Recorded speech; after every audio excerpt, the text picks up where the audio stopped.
Good morning बच्चों। हम next unit start कर रहे हैं। जो यूनिट है उस यूनिट का नाम है प्लांट फिजियोलॉजी और पादप कार्यकी। Then plant physiology is a part of class 12th in RBSE। जो राजस्थान बोर्ड है, राजस्थान बोर्ड में प्रेजेंट में ये क्लास 12th का पार्ट है प्लांट फिजियोलॉजी, और जो NCERT या CBSE बोर्ड है उस CBSE बोर्ड में ये क्लास 11th का पार्ट है। So it is useful for both of classes, class 11th and class 12th। Then we come to know what do we mean by physiology. जो term physiology है, physiology क्या है, किसे कहते हैं, या कार्यकी क्या है। अब कार्यकी को समझने से पहले हमें जो कोई भी ऑर्गेनिज्म है उस ऑर्गेनिज्म से रिलेटेड यदि स्टडी करना है हमें, तो उस ऑर्गेनिज्म की स्टडी करने के लिए हमें जो डिफरेंट टर्म्स के बारे में उसकी जानना जरूरी है, वह 3 टर्म है, morphology, anatomy and physiology. Morphology या आकारिकी। अब मॉर्फोलॉजी या आकारिकी क्या है? आकारिकी दैट मीन्स एक्सटर्नल फीचर्स।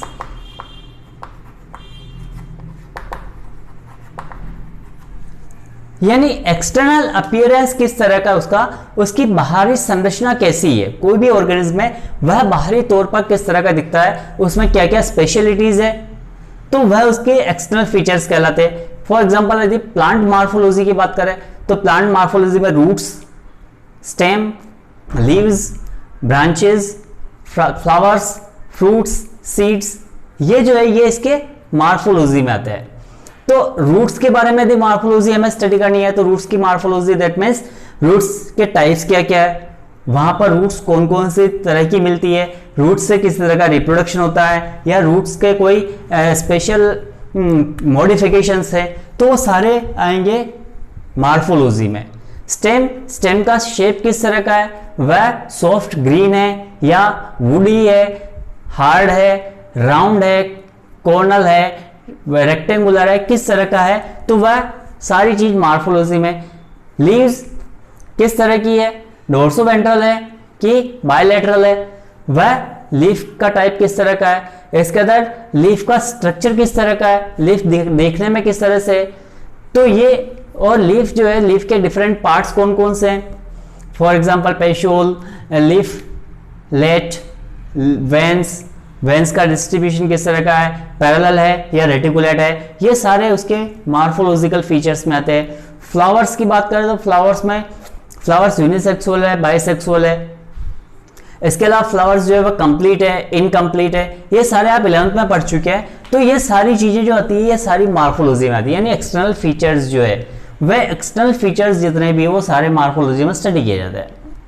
यानी जो भी बाहरी दिखावा जो भी है किसी भी ऑर्गेनिज्म का, यदि हम ह्यूमन की बात करें तो आईज है, नोज है, लिप्स है, ये ईयर्स है, नेक है, ट्रंक है, लिम्स है, 5 डेक्टाइल्स है, 5 अंगुलियां है, और हर लिम्ब जो है उसमें 5 डेक्टाइल्स है। इसके अंदर जो लिम्स है वह फोर लिम्ब और हैंड लिम्ब है। तो इस तरह से ये जो है ये सारी मॉर्फोलॉजी हमारे बारे में। सेकंड, एनाटॉमी या शारीरिकी दैट मीन्स हिस्टोलॉजी, उसकी ओती की संरचना किस तरह की है, यानी उत्तक स्तर पर वह जो ऑर्गेनिज्म है वह किस तरह का है। जैसे हम हमारे बात करें कि हमारी जो एनाटॉमी है, एनाटॉमी बात करनी है तो डिफरेंट जो हमारे सिस्टम्स है, ऑर्गन सिस्टम्स है।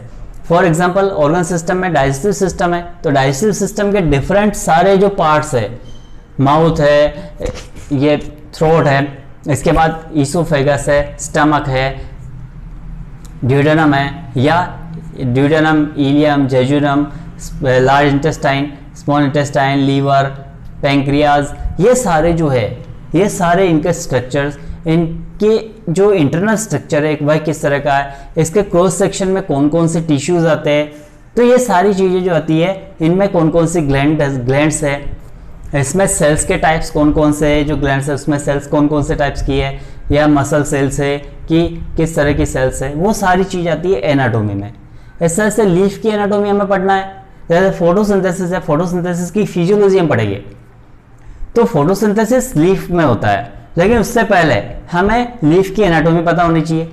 जैसे डोर्सोवेंट्रल लीव्स होती है, उनका स्ट्रक्चर अलग होता है, बायलैटरल लीव्स होती है, उनका स्ट्रक्चर अलग होता है। क्रेन्स एनाटॉमी क्या है, किसे कहते हैं, तो ये सारे जो इंटरनल स्ट्रक्चर्स है, उस इंटरनल स्ट्रक्चर के बारे में स्टडी हमें करना है। ये एक्सटर्नल फीचर्स है, ये इंटरनल स्ट्रक्चर है। तो एक्सटर्नल फीचर मार्फोलॉजी या आकारिकी, इंटरनल फीचर्स जो है वह आता है एनाटॉमी या शारीरिकी। And third one which we have to study now, जिसका हम अब अध्ययन करेंगे, वह है फिजियोलॉजी या कायिकी। यानी कोई भी सिस्टम है वह काम किस तरह से कर रहा है, यानी वर्किंग, वह किस तरह से काम कर रहा है। जैसे हम रेस्पिरेशन कर रहे हैं, सांस ले रहे हैं। अब सांस लेने में हमारे पहली चीज सबसे फर्स्ट हमें नोन होना चाहिए कि हम सांस किससे लेते हैं। तो सबसे पहले जो एक्सटर्नल फीचर आता है नोज से हम इंटेक करते हैं, एक्सहेल करते हैं। इसके बाद एनाटॉमी की बात आती है कि एनाटॉमी में जो रेस्पिरेटरी सिस्टम है, उस रेस्पिरेटरी सिस्टम के डिफरेंट पार्ट्स कौन कौन से, उनके स्ट्रक्चर्स क्या है, उनमें टिश्यूज किस तरह के हैं, वह सारी चीज आती है एनाटॉमी में। अब थर्ड वन यहां पर आता है मेन चीज फिजियोलॉजी। अब रेस्पिरेशन की फिजियोलॉजी अगर हम पढ़नी है तो रेस्पिरेशन में गैसेस का ट्रांसपोर्टेशन, यानी जो गैसेस है ऑक्सीजन और कार्बन डाइऑक्साइड, उनको हमने जो लंग्स है, लंग्स में आ गई है वो। इसके बाद ब्लड के थ्रू का ट्रांसपोर्टेशन होता है। ब्लड के थ्रू ट्रांसपोर्टेशन होने के साथ साथ ये डिफ्यूजन से सेल्स में आती है। अब यहाँ पर मेन जो फिजियोलॉजी पढ़ी जाती है वह सेल्स के अंदर। रेस्पिरेशन सेल्स में किस तरह से हो रहा है, दैट मीन्स रेस्पिरेशन का हम अगर बात करें तो केवल गैसेस एक्सचेंज की बात नहीं करते हैं। रेस्पिरेशन दैट मीन्स स्प्लिटिंग और डिकम्पोजिंग और डिसोसिएटिंग ऑफ फूड मटेरियल और एनी रेस्पिरेटरी सब्सटेंस। कोई भी respiratory substance, for example glucose है, ग्लूकोज का स्प्लिट होना, उसका स्प्लिट होकर कार्बन डाइऑक्साइड और वाटर में टूटना और इसके बाद उससे एनर्जी का प्रोडक्शन होना। ये जो पूरी स्टेप्स आती है ये सारी रेस्पिरेशन की फिजियोलॉजी में। तो ग्लूकोज जो है वह ग्लूकोज सेल्स में किस तरह से टूटता है, उसकी डिफरेंट जो स्टेप्स आती है, जैसे ग्लाइकोलाइसिस है, क्रेब्स साइकिल है। तो ग्लाइकोलाइसिस में कौन कौन सी स्टेप्स आती है, क्रेब्स साइकिल में कौन कौन सी स्टेप्स आती है, ये जो दोनों चीजें ये कहाँ पर होती है। रेस्पिरेशन के टाइप्स जो है जिनके बारे में हम पढ़ चुके हैं, तो उसमें से एक टाइप का रेस्पिरेशन कहाँ होता है, दूसरे टाइप का रेस्पिरेशन कहाँ होता है। जब कार्बन डाइऑक्साइड वाटर बन गया ऑक्सीजन का यूज करके, तो उसके बाद जो एटीपी का सिंथेसिस हो रहा है वह किस तरह से हो रहा है। ये सारी चीजें जो आएगी ये सारी फिजियोलॉजी में। इस तरह से फूड का सिंथेसिस जो होता है केल्विन साइकिल में, तो केल्विन साइकिल में फूड का सिंथेसिस किस तरह से हो रहा है, कार्बन डाइऑक्साइड किस तरह से फिक्स हो रही है एक साइकिल के थ्रू, तो वह और उसके फिक्सेशन से ग्लूकोज का फॉर्मेशन किस तरह से हो रहा है। तो ये चीज जो आती है ये चीज फिजियोलॉजी में आती है।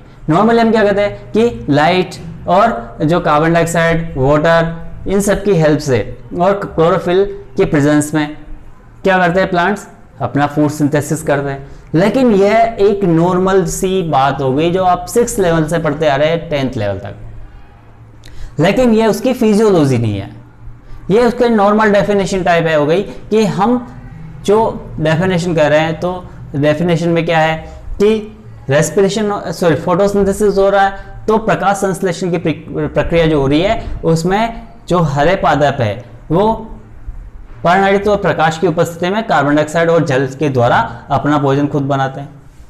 तो अब ये तो सामान्य परिभाषा, लेकिन ये वास्तव में ये एनलार्ज स्केल पर सेल्स में जो क्लोरोफिल है वहां पर ये किस तरह से होती है, क्लोरोप्लास्ट में किस जगह पर हो रही है, ये सारी चीज आती है फिजियोलॉजी के अंदर। और इससे पहले हमें क्लोरोफिल का स्ट्रक्चर, क्लोरोप्लास्ट का स्ट्रक्चर पता होना चाहिए।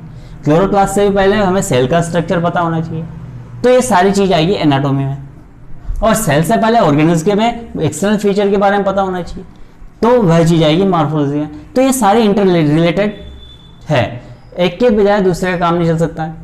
तो आपने जो पहले मार्फोलॉजी और एनाटॉमी पढ़ी है उसको अपने माइंड में रखना है कि किसी जो ऑर्गेनिज्म जिसकी हम बात करें या प्लांट्स की बात करें, तो प्लांट्स की एनाटॉमी या मार्फोलॉजी क्या होती है, किसे कहते हैं, उसके बारे में, जो डिफरेंट फीचर्स है उनके बारे में हमें जानकारी रखनी है, तब जाकर हम फिजियोलॉजी के बारे में पढ़ पाएंगे। सो ये फिजियोलॉजी का हम नॉर्मल की फिजियोलॉजी कहते किसे है उसके बारे में हमने स्टडी किया है। तो अब ये फिजियोलॉजी के बारे में हम पढ़ना है प्लांट फिजियोलॉजी। अब प्लांट फिजियोलॉजी जो है हम प्लांट फिजियोलॉजी में फर्स्ट जो यूनिट है उसके बारे में, या फर्स्ट चैप्टर जो है वह है ट्रांसपोर्ट इन प्लांट्स, या पादपों में परिवहन। अब प्लांट ट्रांसपोर्टेशन या ट्रांसपोर्ट इन प्लांट्स में हमें पढ़ना है कि प्लांट्स जो है इनके डिफरेंट पार्ट्स, जो कॉम्प्लेक्स प्लांट्स है या जो फ्लावरिंग प्लांट्स है, उन फ्लावरिंग प्लांट्स में उनके डिफरेंट पार्ट्स होते हैं।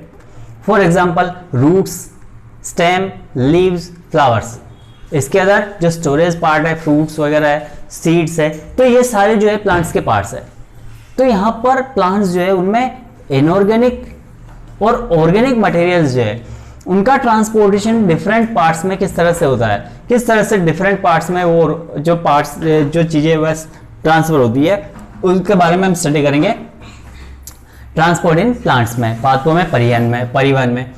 अब यहाँ पर सबसे फर्स्ट हम इंट्रोडक्शन के बारे में लेंगे कि वास्तव में हम ट्रांसपोर्टेशन कहते किसे है, यानी what do we mean by transportation in plants. तो रूट्स जो है, रूट्स में प्लांट्स क्या करते हैं, रूट्स के थ्रू वाटर एब्जॉर्ब करते हैं। फ्लावरिंग प्लांट्स के बारे में ही हम स्टडी कर रहे हैं।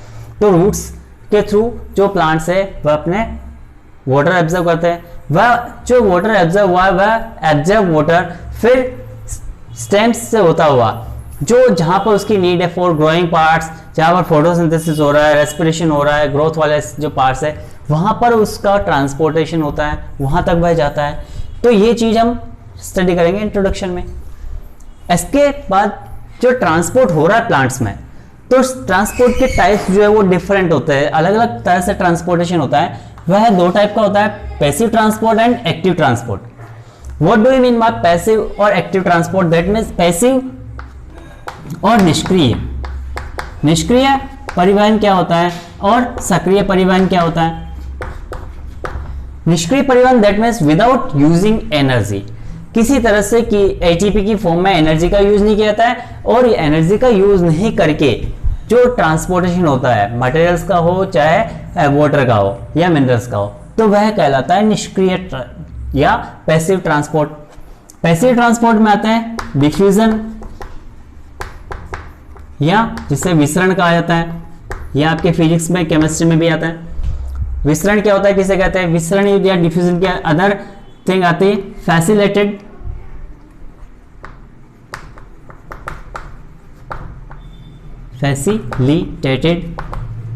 डिफ्यूजन या सुगमित विसरण, सुगमित विसरण, ऑस्मोसिस। तो ये जो है ये आते हैं निष्क्रिय या पैसिव ट्रांसपोर्ट में।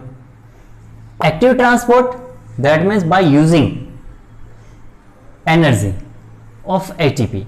यहां पर एटीपी की एनर्जी का यूज होता है, और एनर्जी का यूज करके यहां पर जो है ट्रांसपोर्टेशन होता है मटेरियल्स का। तो एनर्जी का यूज करके जब मटेरियल का ट्रांसपोर्ट होता है तो वहां पर उसको कहा जाता है सक्रिय या एक्टिव ट्रांसपोर्ट। अब सक्रिय या एक्टिव ट्रांसपोर्ट जो है ये या तो प्रोटॉन पंप से होता है या फिर सोडियम पोटेशियम पंप के थ्रू होता है। तो ये सक्रिय जो ट्रांसपोर्टेशन हो रहा है या एक्टिव ट्रांसपोर्टेशन हो रहा है, ये प्रोटॉन पंप और सोडियम पोटेशियम पंप के थ्रू ये ट्रांसपोर्टेशन होता है। तो इस तरह से ये एक्टिव ट्रांसपोर्टेशन होता है। इसके बाद नेक्स्ट हम लेंगे, अगर डिटेल में स्टडी करेंगे, यहाँ पर हम सिंपल नॉलेज देंगे diffusion, facilitated diffusion, osmosis, ion channels, इनका हम सिंपल स्टडी करेंगे। Next, what do you mean by diffusion, how diffusion is affected by different features और different things like temperature, pressure, इनसे डिफ्यूजन किस तरह से अफेक्ट होता है। जो डिफ्यूजन को के अफेक्टिंग फीचर्स है उनके बारे में स्टडी करेंगे। सेम एज ऑस्मोसिस क्या होता है, ऑस्मोसिस के अलावा परमिएबिलिटी क्या होती है, परमिएबिलिटी के साथ साथ जो परमिएबल मेम्ब्रेन्स है, नॉन परमिएबल मेम्ब्रेन्स है, वो क्या होती है, कौन कौन सी होती है? Impermeable membranes, selectively permeable membranes, ये सारी जो है ये ऑस्मोसिस के साथ हम स्टडी करेंगे। इसके साथ जो ऑस्मोसिस है, ऑस्मोसिस में डिफरेंट टाइप के सॉल्यूशंस जो है सेल के रेस्पेक्ट में, सेल का जो साइटोप्लाज्म है, सेल के साइटोप्लाज्म के रेस्पेक्ट में जो डिफरेंट सॉल्यूशंस होते हैं वो कितने टाइप के होते हैं? For example hypotonic solution, hypertonic solution and isotonic solutions. यानी जो समपराशरी या उच्च पराशरी या निम्न पराशरी जो विलयन होते हैं वो कौन कौन से होते हैं, इनके बारे में हम अध्ययन करेंगे। और जब किसी भी सेल को इन विलयनों में रखा जाता है तो वहां पर क्या उन पर प्रभाव होता है, सेल पर क्या प्रभाव होता है, जो वाटर है वाटर का ट्रांसपोर्टेशन किस तरफ होता है, सेल से बाहर होता है या सेल के अंदर होता है, तो इसके बारे में हम स्टडी करेंगे। इसके साथ हम नेक्स्ट जो चीज लेंगे एंडोऑस्मोसिस एंड एक्सोऑस्मोसिस। जो ऑस्मोसिस है उस ऑस्मोसिस से ही रिलेटेड थिंग्स है एंडोऑस्मोसिस और एक्सोऑस्मोसिस। एंडोऑस्मोसिस दैट मीन्स जो वाटर है, वाटर जो एक्सटर्नल एनवायरनमेंट है उससे सेल के अंदर जा रहा है। ये तब होता है जब सेल को हाइपोटोनिक सॉल्यूशन में रखा जाता है। और दूसरा एक्सोऑस्मोसिस, जब सेल को हाइपरटोनिक सॉल्यूशन में रखा जाता है तो वाटर जो होता है वह वाटर सेल से बाहर की तरफ ट्रांसफर होता है, तो यह एक्सोऑस्मोसिस कहलाता है। जो एक्सोऑस्मोसिस है उसके रीजन से होता है प्लाज्मोलाइसिस, जहां पर जो साइटोप्लाज्म है साइटोप्लाज्म सेल वॉल को छोड़कर बीच में कलेक्ट हो जाता है, तो वह जो फीचर, वह जो फिनोमेना है उसको प्लाज्मोलाइसिस कहते हैं। और इस प्लाज्मोलाइज जो सेल है उस प्लाज्मोलाइज सेल या जीवद्रव्य कुंचन, और ये डीप्लाज्मोलाइसिस जीवद्रव्य विकुंचन। तो प्लाज्मोलाइज सेल या जीवद्रव्य कुंचित जो कोशिका है उसको यदि हम हाइपोटोनिक सॉल्यूशन में रखें तो वहां पर एंडोऑस्मोसिस होगा और वापस से साइटोप्लाज्म जो है अपनी नॉर्मल शेप में आ जाएगी, सेल अपनी नॉर्मल शेप में आ जाएगी, तो वह कहलाता है डीप्लाज्मोलाइसिस। तो ये अलग अलग जो टर्म्स है, इनका जो प्लांट्स है, प्लांट्स के लिए इनका क्या यूज है ये हम पढ़ेंगे। इसके साथ साथ जो डिफरेंट पाथवेज है उनके बारे में हम स्टडी करेंगे, जैसे एंटीपोड क्या होता है, यूनिपोड क्या होता है, सिम्पोड क्या होता है, ये भी हम स्टडी करेंगे।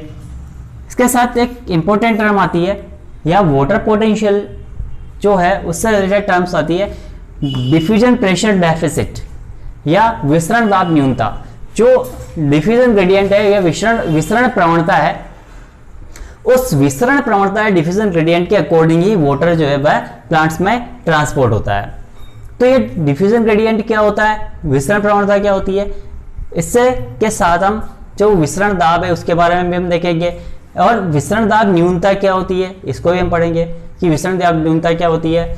इसको ऊर्जा के स्तर पर देखा जाए तो ऊर्जा के स्तर पर जो पोटेंशियल है, अलग अलग तरह के पोटेंशियल है, विभव है, उन विभव के बारे में जल विभव है, दाब विभव है, तो ये सारे जो विभव है, इन भित्ति विभव, इनके बारे में हम देखेंगे कि ये क्या होते हैं।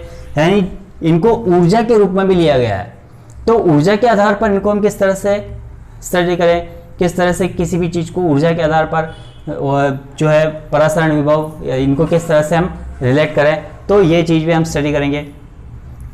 इसके बाद जो नेक्स्ट मेन आता है वह वाटर का ट्रांसपोर्टेशन। वाटर ट्रांसपोर्टेशन से पहले जो वाटर का एब्जॉर्प्शन होता है रूट्स के थ्रू, वह किस तरह से होता है, वाटर किस तरह से रूट्स एब्जॉर्ब करती है, वह पाथ क्या होता है, रूट के थ्रू वाटर का एब्जॉर्प्शन का पाथ क्या होता है, इसके बारे में हम स्टडी करेंगे। और ये जो पाथ है इसको फॉलो करते हैं तो इसके साथ हमें वहाँ पर जो अभी हमने पढ़ा था कि एनाटॉमी के बारे में स्टडी होना जरूरी है। जो रूट की एनाटॉमी है, रूट की एनाटॉमी के बारे में नॉलेज होना जरूरी है, तो वहाँ पर हम रूट की एनाटॉमी के बारे में भी स्मॉल टाइप में स्टडी करेंगे।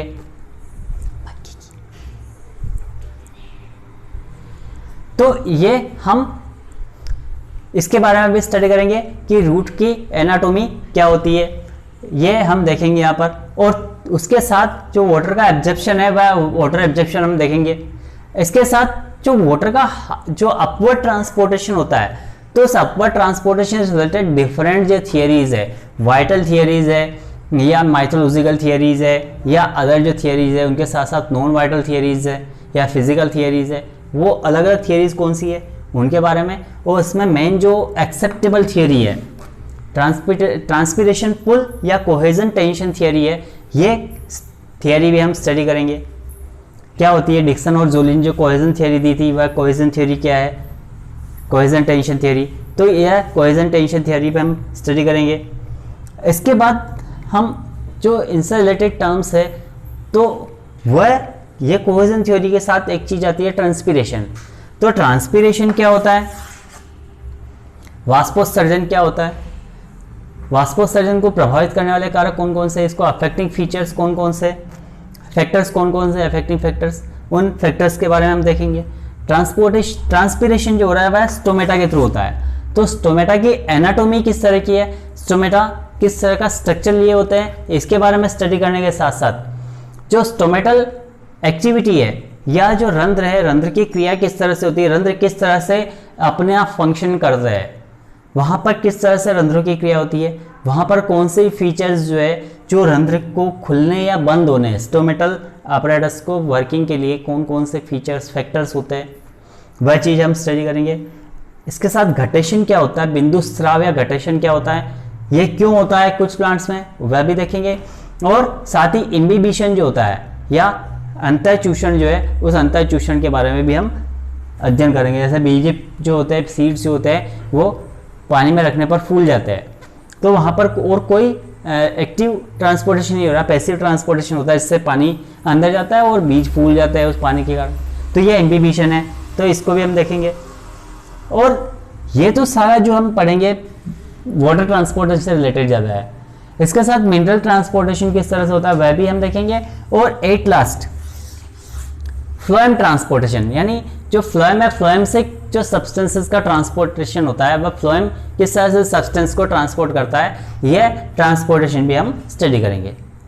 तो ये चीज़ें हमें इस लेसन में स्टडी करना है।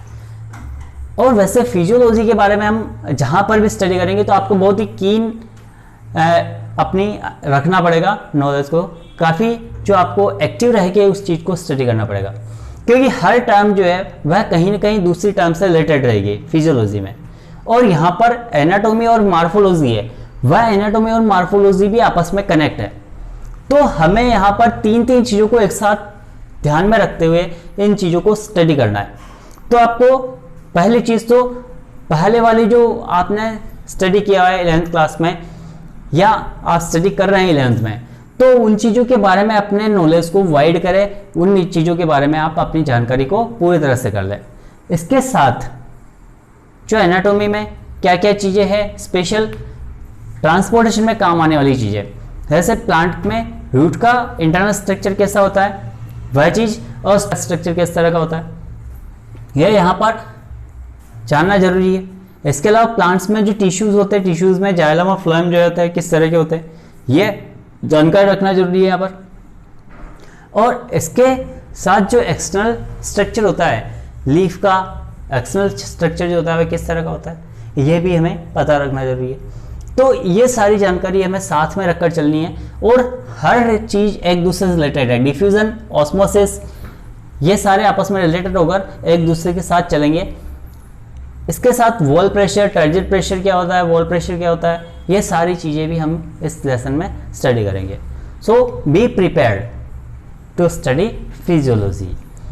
आप अपने आप को पूरी तरह से तैयार कर लीजिए कि आप फिजियोलॉजी को या पादप कार्यकी को अच्छी तरह से समझ सके। Okay, thank you.